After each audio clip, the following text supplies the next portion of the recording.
We made it to Land's End, phase 1 complete. And I don't know if you can see up there on the top, lots of people up there. There's my awesome support team, and also the angels are up there somewhere, looking down on us as always. So yeah, there you go, there's the lighthouse, the Land's End lighthouse in the background. Phase 1 done, phase 2, let's go.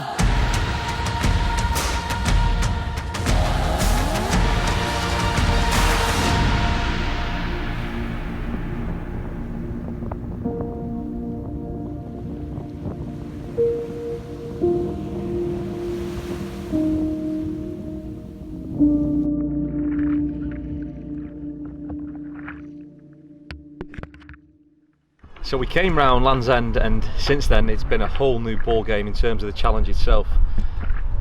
Lots of surf beaches, lots of areas of coastline that I've never experienced before, and it's clear to see why paddleboarders don't necessarily enter those areas, because the challenges are very unique. Trying to get in over 6, 8, 10 foot waves onto a beach and then get back out again is, you know, it's a different world for me. It's not something that I have the experience to deal with or manage.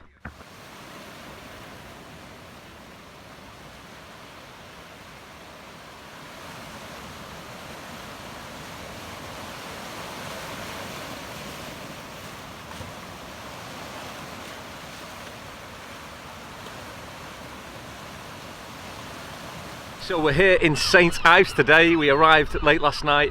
It's a whole different ball game on the northern side of Cornwall, and I can really see why this is the sort of surfers' territory, the surfers' paradise, because the waves are a lot different than what I've been used to. But luckily I've got Ginny Betts, the legend, here with me today from SIC, who's going to give me a little bit of coaching and help me along my way. How's this so different, Ginny, than what I'm used to? Yeah, well, you've just done a long south coast stretch, haven't you? And yeah. So the tides aren't quite as big, and you don't have the same fetch, the same amount of ocean distance to generate swell. And so here you've just got a lot more oceanic variables going on, and so yeah, it creates just much more mixed sea state conditions, and that's tougher on your balance, isn't it? It is, and that's one thing that really stood out to me yesterday was there's so much going on from the sort of the tidal movement, the sort of the refraction, the reflection off the cliffs, and I found that, to be honest, really difficult to manage, and it wasn't something that I was used to. And I found the first, from leaving Land's End to getting to St Ives, that has potentially been one of the more challenging legs for me so far. And you told me that was a good day yesterday as well, so I'm not looking forward to this. Yeah, well, hopefully it's not too big today. And but you're right, it's a different type of paddling. Your brain's having almost to tune in to being sort of almost attacked from different angles, and that just comes from time in the water, and eventually your body will respond more naturally to the movement of your board, but it just comes with time and practice. But I think we'll be all right today. I think we're in for a good stretch. We're going to push out as wide as we can, so that we're not too close to the cliffs, as you say, to get that wash back and the refraction. We'll avoid that as much as we can, and hopefully with the wind behind us it could be a nice paddle. Awesome. And it'd be rude for us not to talk about SIC. You're one of their sort of ambassadors, the team riders, and although you're very humble, you're a legend of the paddleboarding world. So tell us why SIC do the best boards around. I think it all starts with the design. So we've got an amazing designer in Mark, who lives out in Maui, who designs boards specifically for ocean paddling. So they're a great ocean board. They're really efficient, they're stable and fast, and they get you through the water really well. And they're really durable as well. A lot of people buy different boards for different conditions for racing, but I always have the one board, and it works for me on flat water and on swell and on surf. So it's a good design. Okay, well, I'm really looking forward to paddling with you, learning from you, but go easy on me.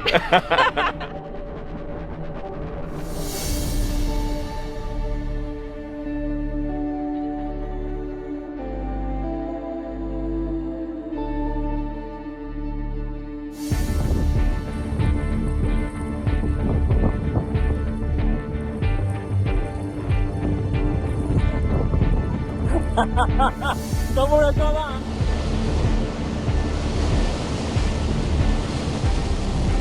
We got into a place called Perranporth, and it was where I was hoping to get in and out the same day, and it was just brutal. I physically couldn't land on that beach. I had to negotiate lots of waves, which meant lots of kit coming off my board. It meant me being disconnected from my paddle at one stage. Lots of very, very different challenges that I'd not faced before on the south coast of England. What you find with northern Cornwall and North Devon is that the whole Atlantic swell and the power that's coming across that ocean just crashes into that coastline, and you know, if you're on the surf there, you're going to get the full brunt of it. So yeah, really difficult part of the world to negotiate so far for me. Luckily, a local RNLI supervisor who had worked at that beach for 20 years reached out to me on social media, a guy, Matt Thomas. I refer to him now as the David Hasselhoff of Cornwall. He turned up with his six-pack out, half a wetsuit on, and he literally guided and coached me through the waves. It still took the best part of an hour or so to get out there, and that was with a one of the most experienced people in that part of the world. But you know, it was tough. There was many times when I thought we weren't going to make it. I had to tuck my paddle in, secure my kit down, and we had to prone paddle and keep attacking wave after wave. It was very difficult, and if it wasn't for Matt, if I'm honest, I don't think we'd have got out there. So you know, a huge respect to Matt and what he taught me that day.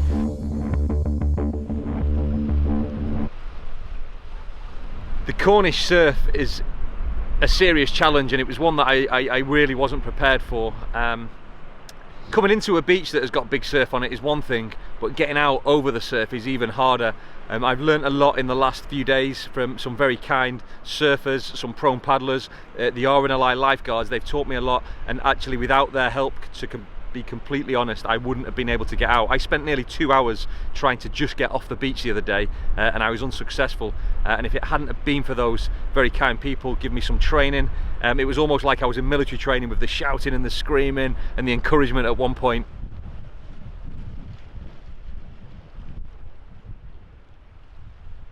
So crossing the Bristol Channel was something that we'd been sort of planning for and working for a long time, and fortuitously the Royal Logistics Corps of the British Army, they got us a support boat, which we're on now here today, the Spirit of St George II, incredible lovely sailing yacht, and that arrived with me just before we were able to tackle the Bristol Channel. So it arrived with us just off the coast of Cornwall Devon border, a place called Bude. And that was then able to escort me to a place called Lundy Island, which was quite a mysterious place.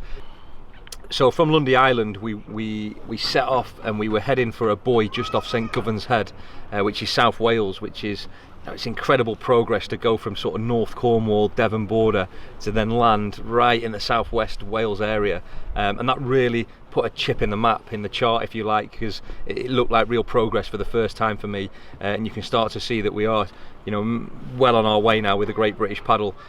It was a really calm, sort of tranquil experience crossing from Lundy to South Wales as well. We couldn't have asked for better conditions. I think we were very lucky on the day to get the conditions we did, and we just kept paddling. I think it was about a 14-hour paddle plus. I had pods and pods of dolphins swimming next to me for most of the way. It was glorious, and it was great to have the sort of assurance of a support boat next to me as well, that if anything did go wrong or I needed to take a break or whatever, you know, I could just hop off and we could stop the tracker and we could sort of reset and refresh, which was brilliant really. And you know, having the support boat gives us great advantages now, because we don't have to hug the coastline. We can get out in the thick of the ocean. We can make good use of the deep tidal races. We can use them to our advantage. And also now we've got probably again the biggest challenge so far, because we've got to get across to Ireland, and that's what the next few days hosts. Okay, so we're back here for another episode of Beyond the Paddle, and I'm really excited because this one is a super special one. It's another inspiring woman. This woman is an absolute legend of the paddleboard in the SUP community. It's Cal Manger. Cal is the first person to paddle from Land's End to John O'Groats, someone who's really inspired me for so many different reasons, and welcome to the Great British Paddle. Thank you very much, that's a very kind introduction. Cal, I want to talk about two things. Firstly, we've been talking a lot on our sort of episodes about blue therapy, about the ocean and mental health. It's something that affects all of us. Why is it so important to you? Yeah, I think the more time you spend on the water, the more you realise it for yourself as well, don't you? So it's important for me for several reasons. I've spent many hours out on the water, and found that that's the place personally that I heal from grief, from loss, that I feel most empowered, most like myself, most strong and powerful, and I think that feeds into my sense of well-being. I've suffered with depression myself and anxiety over the years, and found that the days when I don't get in the water or on the water are the worst days, and when I do, conversely, that's when I feel most alive. And I think, despite, you can look at all the research that tells you that blue therapy is really good for your mental health, but actually getting out there yourself, experiencing it yourself, I think is the most powerful teller of that. And everybody I know who spends time in and on the water, they feel it too. No, and I think, sorry, I'm makes me quite emotional actually. I think I can really relate to what you're saying. It does make me feel quite emotional to listen to that, because I so can comprehend everything what you're talking about. I think, I've not really talked about it on this show so much, but I've taken medication as well for the last 3 or 4 years for mental health, for anxiety and depression, and I've not taken my tablets since I started the Great British Paddle, and I've never felt better. And it wasn't, we're going a bit off track here because it wasn't supposed to be about this, but you made me quite emotional connecting with you there about that. And I completely agree with everything you say, and so for you it's about getting people to understand that and spread that message. So it's almost like a medication, isn't it? The ocean. Totally. And that idea that, so medication has its time and its place, doesn't it, for some people. I've taken medication before. I think there are some people who need to take medication for different reasons, but certainly, obviously you've discovered this, for me as well, actually being in nature, being by the water is the best therapy that I can ever have. And it's the last thing you want to do some days. The last thing you want to do is get out of the house and actually go to the ocean, but it's the best thing that you can do. For some people it's not necessarily the ocean, it could be the mountains. We spoke a little bit before about how much you love the mountains too. For some people it's lakes, and I think everybody has that one place that really sparks something for them. But certainly the water is such a special place, it's such a spiritual place. And yes, so at the moment, most of my kind of blue therapy is just swimming in the sea, just going for dips. But those days when I've been out on the water for 10, 12, 20 hours, like, you come off it. There was one day on my Land's End on a goat's paddle, I paddled for 20 hours. I got off the water and I was so desperate to get back on again. It was a beautiful day, the ocean was looking glorious, like, I don't want to stop. I was knackered, my shoulders were falling to bits, I was hungry, I was so tired. I don't care, I just can't get off this water. And when I finished paddling, this is probably not just because I was no longer in the water, but after I finished my Le Jog expedition, that's when I suffered with depression. I think that kind of switch from spending all day every day out on the blue to being in 4 walls, working behind the computer, is just, it's so inhuman. Being out in nature is such a human thing to be able to do, and I think we've become so disconnected in our societies from that actually being able to get back into that and really connect with what nature means to us as human beings is so powerful. And unfortunately, a massive section of our society don't have that, don't have access to it, don't have the ability, don't have the time to go and actually really spend that time in nature. And yet that could be the answer to so many of the depression and anxiety, mental health issues that we see in society. No, absolutely. It's very interesting. And you also are a huge advocate, and you've done a lot of campaigning around the environment concerning the ocean and the plastic issues. Yeah. Why is that so important to you? Right, so for the last, I don't know, as long as I can remember, I've been obsessed with the ocean, obsessed with the animals there, and I love spending time there, and that's what brings me my peace, as we've discussed. So when you see that place that you love so much being destroyed by something man-made, that's really heart-wrenching. And for me, the first kind of incident I saw of that was plastic pollution on the beaches. And so I've done a lot of campaigning around plastic. I run a campaign called Paddle Against Plastic. And I've done a lot of kind of education work and trying to bring positive solutions to it so that people can feel part of a positive solution-based conversation to these issues. But more and more I found that the people who are engaging in these issues are the ones that already love the water, already spend time there. Sure. And we've got this incredible community around the UK of people who care about plastic now and care about the ocean and care about the environment.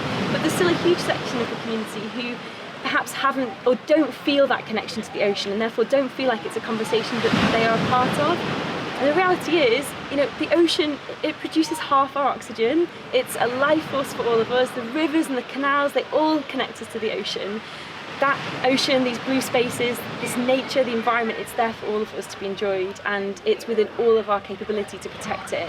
But unless we form that emotional connection like you and I have to the ocean or to the natural world, don't think that we can expect people to want to protect it to the same degree that we are, or to the degree that we're asking of people in a lot of these campaigns. No, 100%. I couldn't agree more, and it's so important. If you could give some advice to people who, if there's any tips you could provide, just basic things that people can do that will help us protect the environment and the ocean, what would you say?